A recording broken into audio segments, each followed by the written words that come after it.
Operasi pencarian terhadap anggota kelompok Din Minimi yang diduga pelaku pembunuhan dua anggota TNI di Aceh Utara terus dilakukan. Rabu pagi, polisi menyisir Desa Lampuja, Kecamatan Darussalam Aceh Besar, setelah menerima informasi adanya seorang pria bersenjata yang terlihat pada malam hari di desa tersebut.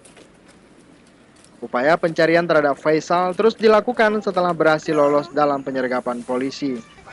Puluhan anggota polisi Polresta Banda Aceh dan Gegana Polda Aceh menyisir Desa Lampuja, Kecamatan Darussalam, Aceh Besar.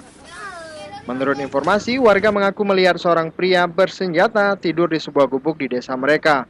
Warga selanjutnya melapor ke Polsek setempat.